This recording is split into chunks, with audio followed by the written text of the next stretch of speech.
Assalamualaikum warahmatullahi wabarakatuh. Perkenalkan, nama saya Siti Nur Aini dari kelas PAIA. Di sini saya akan menjelaskan Wali Songo Sunan Kudus. Sunan Kudus adalah salah satu ulama Wali Songo yang melakukan penyebaran atau penyiaran agama Islam di tanah Jawa.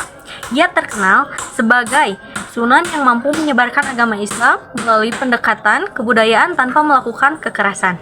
Lantas siapa Sunan Kudus? Berikut ini profil Sunan Kudus, asal-usul dan cara berdakwah beliau.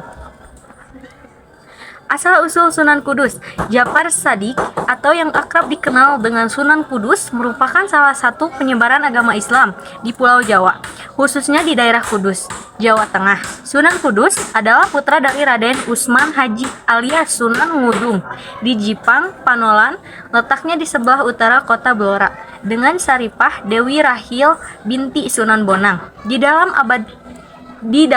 babad Tanah Jawa disebutkan bahwa Raden Usman Haji yang merupakan ayah kandung Sunan Kudus pernah memimpin pasukan Majapahit.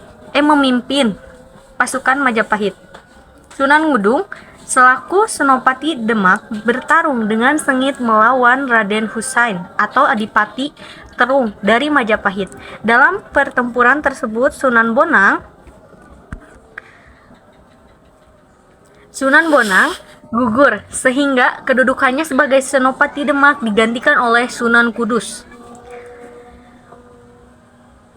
Sementara ibu Sunan Kudus merupakan putri dari Sunan Bonang. Ia dilahirkan pada tanggal 9 September 1400 Masehi. Dengan demikian, Sunan Kudus adalah cucu dari Sunan Bonang, sehingga silsilahnya pun mengikuti silsilah Sunan Bonang, yakni masih beraliran atau keturunan langsung dari Husain bin Ali, cucu Nabi Muhammad.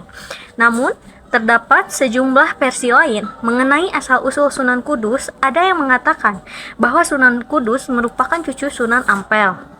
Versi lain ada yang menyebutkan bahwa Sunan Kudus merupakan keturunan Persia. Sementara itu, ada pula yang menuturkan bahwa Sunan Kudus adalah asli orang Jawa.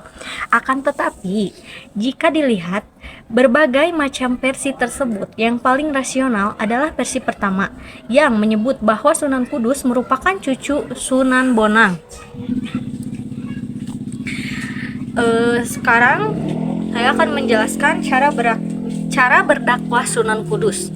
Strategi dakwah melalui pendekatan massa, melakukan pendekatan berdasarkan kepercayaan masyarakat setempat, tidak melakukan atau menggunakan jalan kekerasan. Yang keempat, mengikuti dari belakang terhadap kelakuan dan adat rakyat, tetapi diusahakan untuk mempengaruhi dan memasukkan nilai ajaran Islam.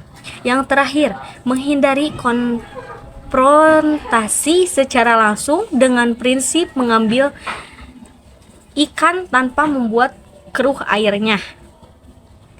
Sekarang, pendekatan kultural Sunan Kudus. Yang pertama, Sunan Kudus dikenal menjadi salah satu pendakwah ulung di tanah Jawa yang mampu menyebarkan agama Islam dengan cara-cara fleksibel, dengan mengambil hati masyarakat non-Islam dengan melakukan pendekatan kebudayaan, sehingga agama Islam mampu diterima dengan baik oleh masyarakat setempat tanpa melakukan tindakan kekerasan. Yang kedua, larangan menyembelih sapi. Hal ini Sunan Kudus lakukan sebagai bentuk menghargai apa yang diyakini oleh umat Hindu yang percaya bahwa sapi merupakan hewan suci sehingga dilarang untuk disembelih.